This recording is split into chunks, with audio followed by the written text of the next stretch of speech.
Sana kuongea na group B.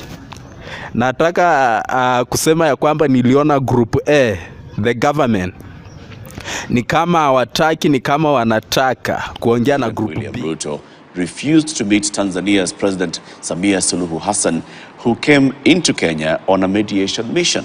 According to Raila, the Tanzanian leader was left hanging in Kenya for 2 days, but KTN News can now reveal that more than 5 heads of state were in the country at the coast for mediation at the invitation of President William Ruto. The revelations coming on the backdrop of foreign envoys meeting Azimio leaders last week. Was it a failed negotiation attempt, or is there an agreement in the offing? KTN's political affairs reporter Daniel Kariuki starts our coverage with that story.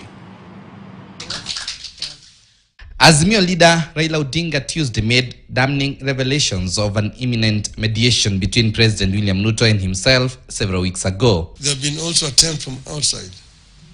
I can now say it here that the president from Tanzania came here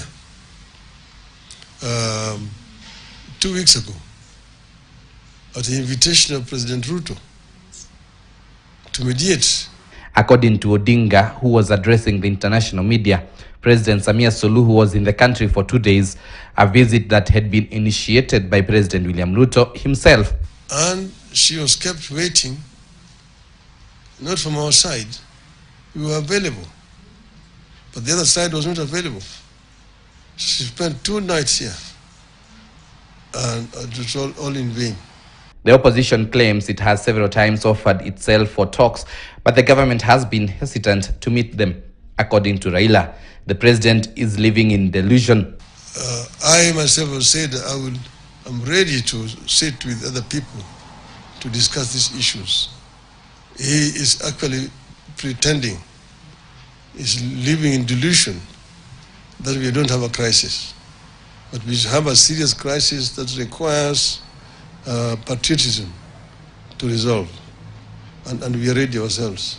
But details have now emerged that the negotiations had brought together about 5 heads of state into the country and were scheduled to meet the 2 sides. Sources have confirmed that President Samia Suluhu was part of the delegation invited by President Ruto. Later, the Azimio leadership met with the foreign special envoys on Friday, who pleaded with the opposition to stop the protest, in what led to the downscaling of the protest to what was called vigil to mourn those who lost their lives. We will not at this stage address the media. Of course, they're all very concerned. Not just them as ambassadors, but the international community.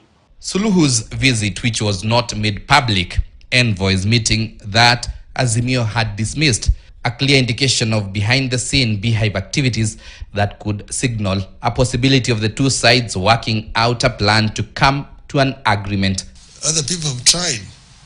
Right now I know the other people are also trying, but he's the one who's resisting. So he basically knows what he wants. Whereas those surrounding the 2 leaders seem to be the hardliners, the 2 leaders could be seeking a way out.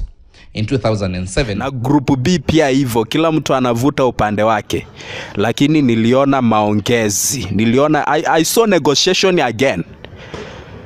Nasema hivi kwa sababu nimekuwa natoa unabii. Saizi wanapanga kwenda maandamano. Mimi natoa unabii ya kwamba naona negotiation. Mtazamaji, kuna ujumbe Rais William Samoei Ruto alishia kupitia ukurasa wake wa kijamii wa Twitter na Facebook jana jioni, kama vile unaona hapo kwa screen, akisema kwamba akimwambia Raila Amolo Odinga kwamba ameenda Tanzania jana na atarudi leo jioni. Kwa hivyo kama Raila Odinga atataka kukutana na yeye, basi ajue kwamba yeye ako tayari, na kama vile anajua yuko tayari kila siku kuweza kutaka kukutana na mtu yeyote kati ya Raila Amolo Odinga na ama waweze kukutana one on one na kuweza kuzungumzia tatizo ambalo imeweza kujiendelea hapa nchini Kenya. Kwa hivyo Rais William Samoei Ruto kiufupi anasema kwamba yeye hajawahi kumkataza Raila Odinga kuweza kufanya mazungumzo, na hivyo amekuwa tayari kila wakati kuweza kuzungumzia kuongea kuhusu taifa la Kenya. Kwa hivyo anamwambia Raila Odinga kwamba ameenda Tanzania jana sasa, alafu leo ndio atarudi saa 11 jioni. Kwa hivyo kama Raila Odinga anataka kukutana na Ruto, basi amtafute na watakuwa wanakutana, kwa sababu hajawahi kumzuia kukutana.